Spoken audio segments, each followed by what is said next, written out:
Bonsoir bien-aimés, me voici encore aujourd'hui devant vous pour continuer la formation dans notre école de découverte. Nous allons prier. Père éternel, Père de gloire, Père de bonté, nous bénissons ta présence. La Bible déclare que là où deux ou trois sont réunis en ton nom, tu es au milieu d'eux. Voilà pourquoi, Seigneur, nous bénissons ta présence. Nous savons que nous ne sommes pas seuls, mais nous sommes avec toi. Saint-Esprit, quelles sont les bonnes nouvelles? Quelles sont les leçons que tu vas nous donner aujourd'hui?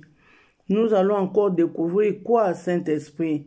Toi qui connais nos besoins, toi qui veux que nous puissions ajouter la connaissance, que nous puissions connaître les Pères éternels profondément. Toi, tu as décidé d'ajouter toujours un plus dans notre connaissance. Nous pensons qu'aujourd'hui, nous allons apprendre encore de nouvelles choses. Nous te bénissons, Saint-Esprit. Merci pour ta présence. Merci, Seigneur, pour notre esprit que tu ouvres. Toi qui as ouvert l'esprit de Lydie pour comprendre la prédication de ton serviteur Paul. Seigneur, ouvre aussi maintenant notre esprit pour que nous puissions saisir ce qui est essentiel pour notre âme. Nous te bénissons, nous te rendons grâce.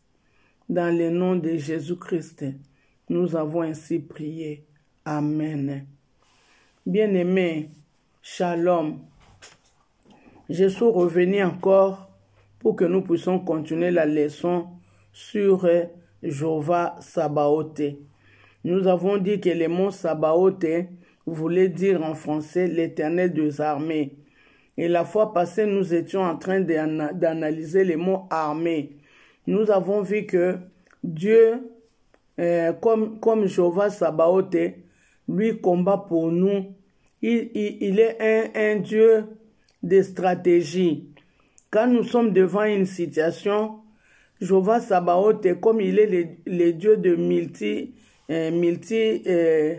système, il est capable de changer les stratégies par rapport aux problèmes que nous rencontrons.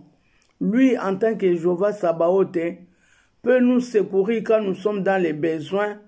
Alors, il peut aussi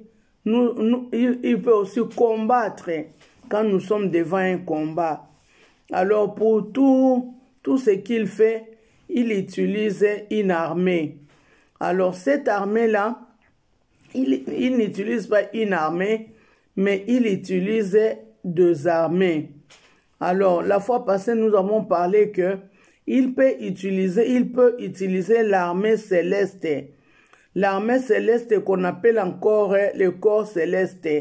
On avait dit que l'armée céleste était composée des étoiles, de la lune, des soleils et des anges. Ça, c'était l'armée céleste, comme céleste ou bien corps céleste. Dieu peut utiliser cette armée-là pour combattre ou bien pour nous secourir. Alors, aujourd'hui, nous allons découvrir les autres armées de Dieu. Les autres armées de Dieu. Dans le livre de Psaume 103, verset 21, que je vais lire, je lis au nom de Jésus-Christ.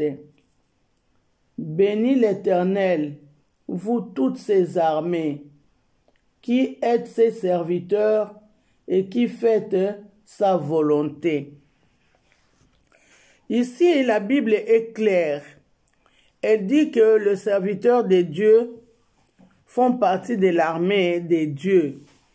Les serviteurs de Dieu sont appelés l'armée de Dieu. Les serviteurs de Dieu sont les membres de l'armée divine. Nous allons encore lire ces mêmes versets dans les livres, dans la Bible version français courant.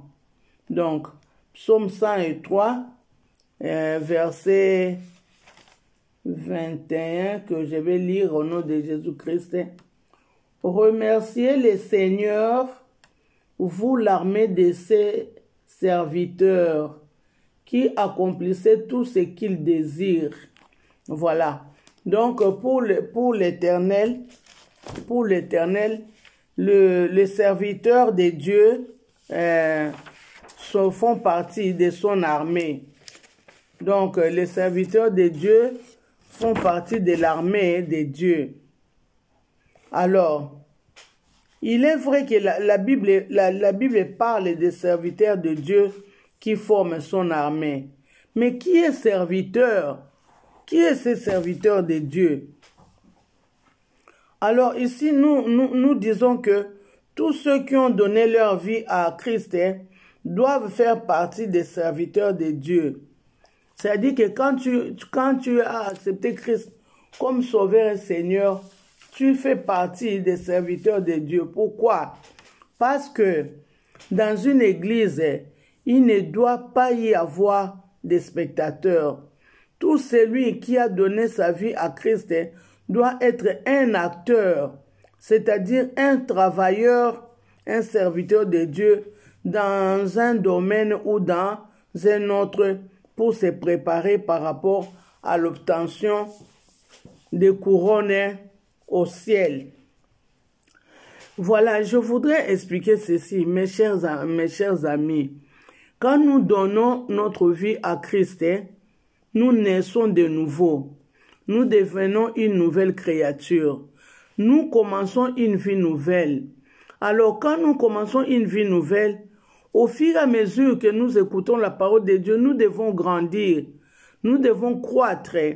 Alors, quand nous croissons dans la parole, nous devons arriver à un certain niveau de comprendre que nous ne pouvons pas aller dans une église pour se mettre seulement sur un banc sans rien faire.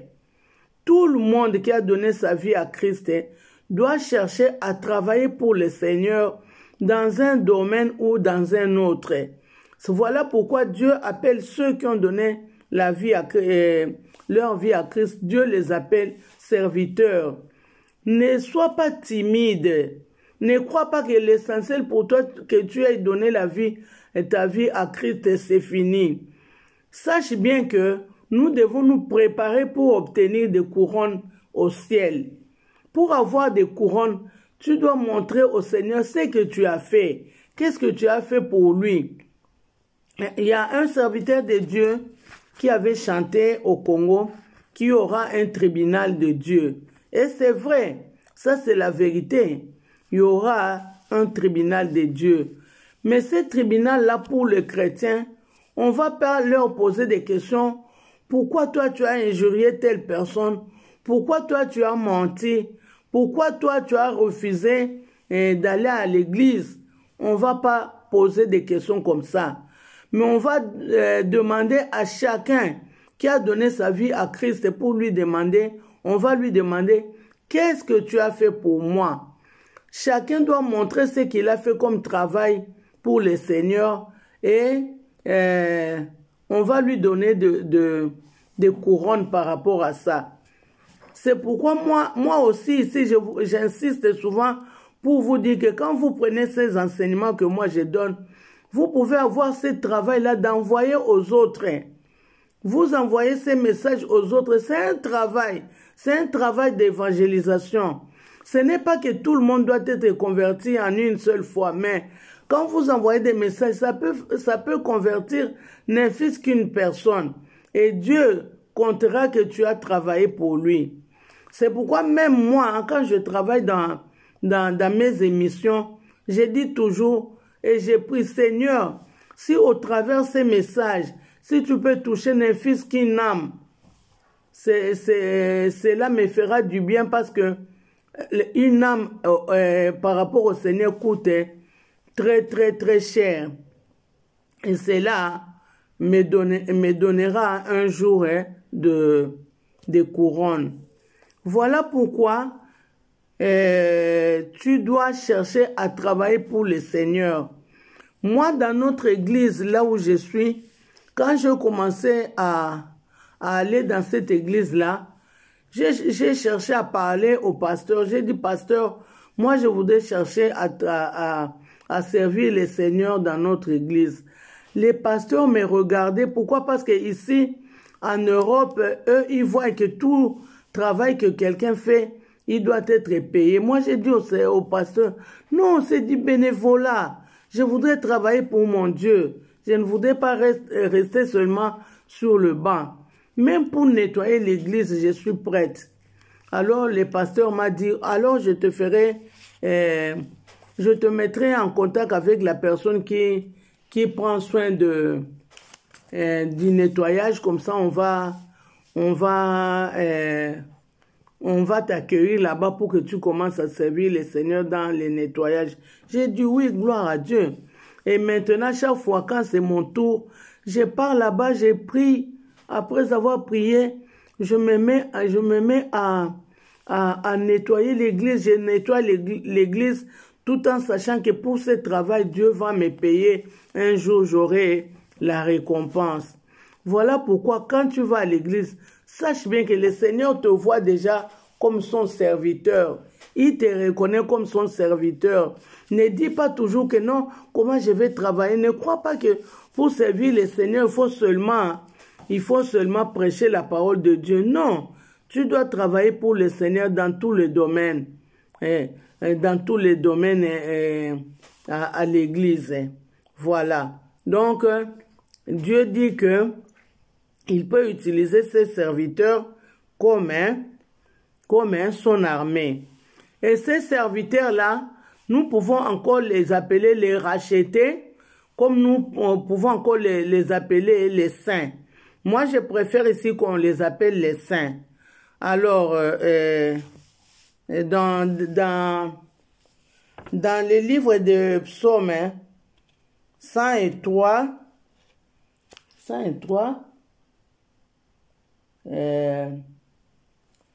on a déjà lu dans les livres de Psaume 103, comme là-bas, le Seigneur dit que tout le monde sont appelés serviteurs, c'est-à-dire ceux qui ont donné la vie à Christ. Alors, ces saints-là font partie de l'armée de l'Éternel. Quand je parle de saints ici, je ne pense pas à une personne sans péché. Parce que tout le monde qui a donné sa vie à Christ est appelé saint. Tu es un saint, toi qui as donné ta vie à Christ. Quand on parle de saint ici, on ne parle pas d'une personne sans péché, mais plutôt d'un pécheur sauvé.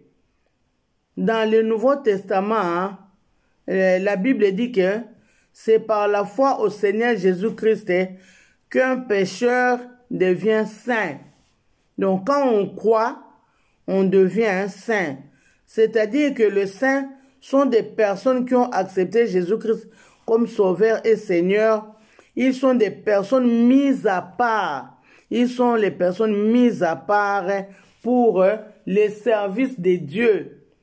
Donc tu es un mis à part pour l'œuvre de Dieu. Tu es un mis à part pour le service de Dieu. Et le Seigneur t'appelle saint.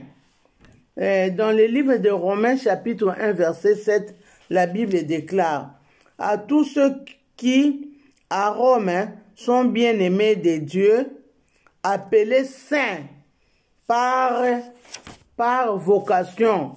C'est-à-dire que les croyants sont saints par l'appel divin, une vocation divine. C'est Dieu qui t'a appelé. La Bible dit que ce n'est pas toi qui as choisi le Seigneur, mais c'est le Seigneur qui t'a choisi, c'est le Seigneur qui t'a appelé. Alors, tu es devenu croyant par vocation, par appel divin. Donc, ceux-là qui ont donné leur vie à Christ sont appelés serviteurs de Dieu, sont appelés rachetés, sont appelés les saints. Donc, ce sont des personnes qui sont sanctifiées. Tu es sanctifié par le sang de Jésus-Christ. Voilà. Donc, comme troisième catégorie de l'armée de Dieu, il y a donc le saint. Il y a le saint. Troisième catégorie, pourquoi? Parce que la première catégorie, nous avons parlé des étoiles de du soleil et de la lune. La deuxième catégorie, nous avons parlé des anges. Alors pour la troisième catégorie ici, il s'agit de saints, ceux qui ont donné leur vie à Christ. C'est une armée. Ces saints-là, c'est une armée de Dieu. Donc, Dieu peut utiliser les saints pour combattre. Dieu peut utiliser aussi les saints pour aider, pour servir. Alors, maintenant, la quatrième catégorie, nous allons parler des pécheurs. Des pécheurs.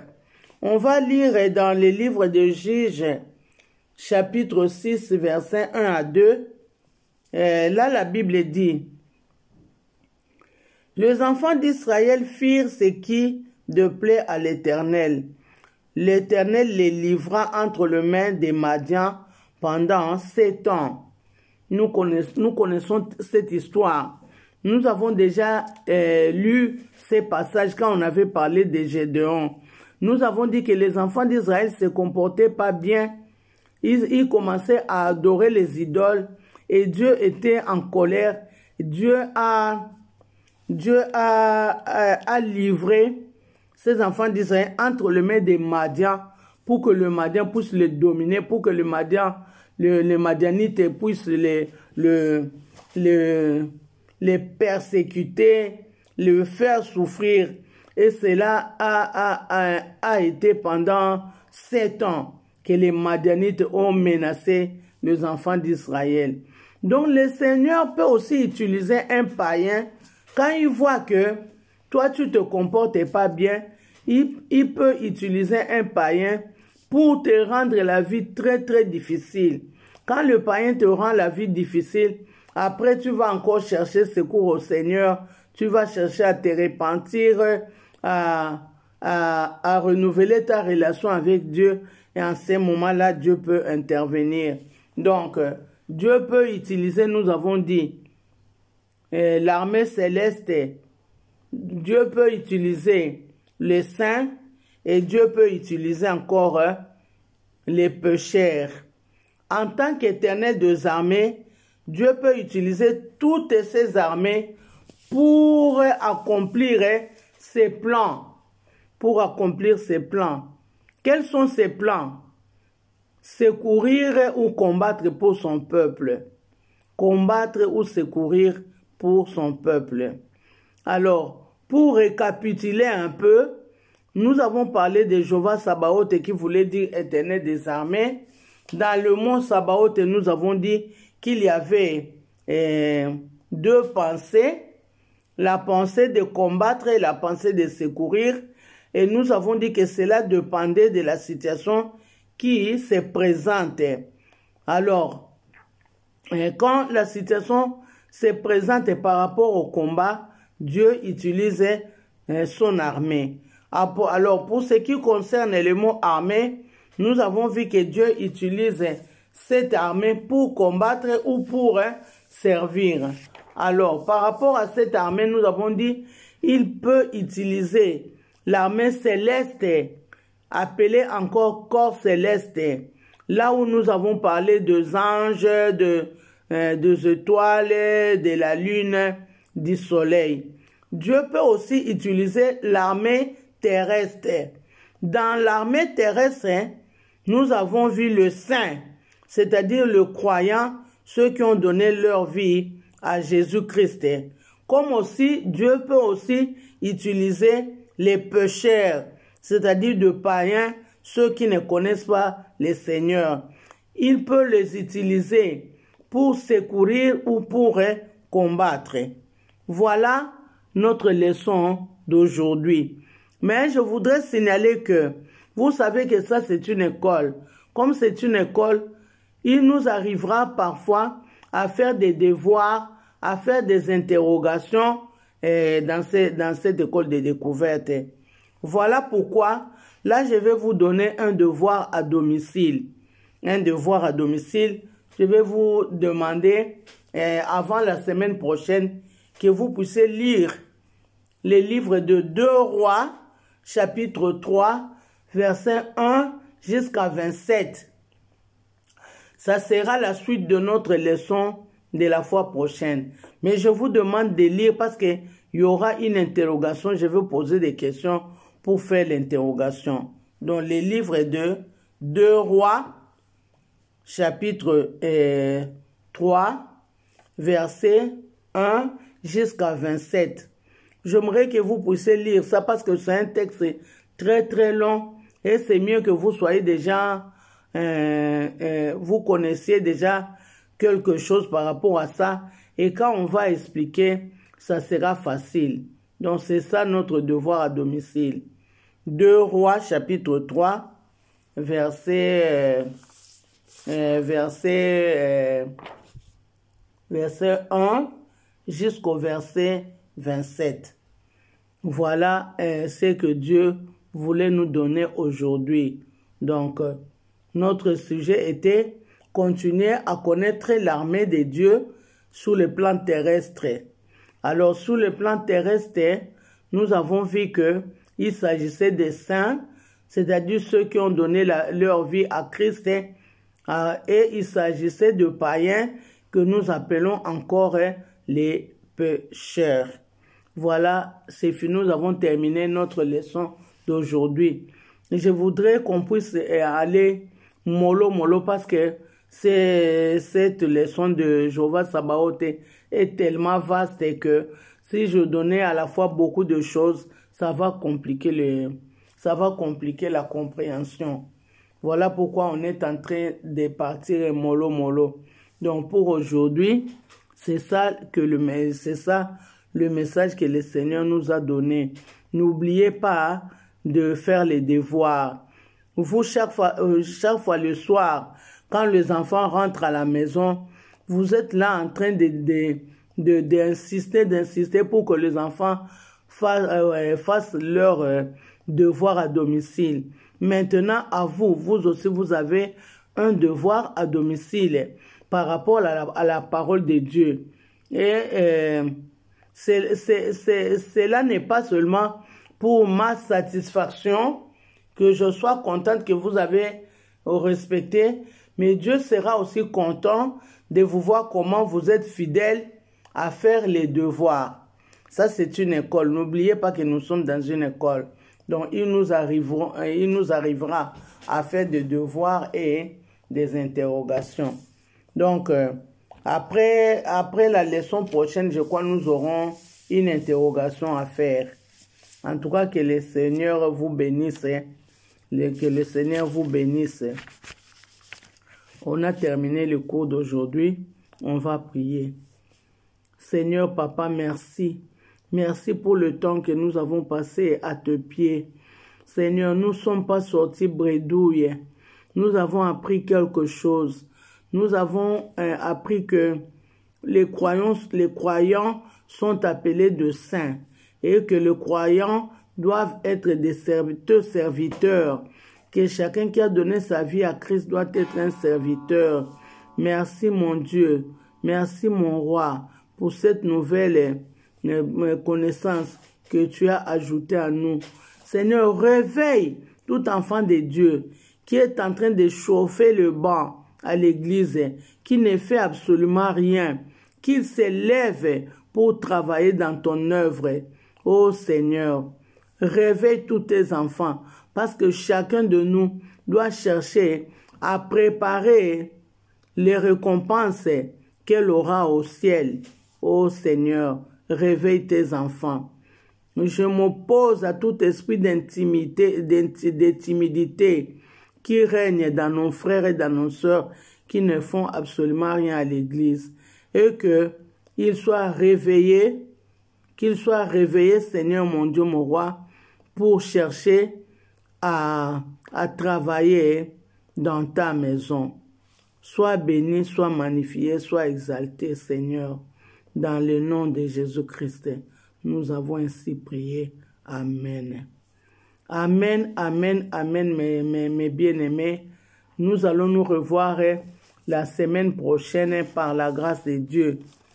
Si Dieu le veut, nous allons nous revoir la semaine prochaine. Ciao, ciao, ciao, ciao.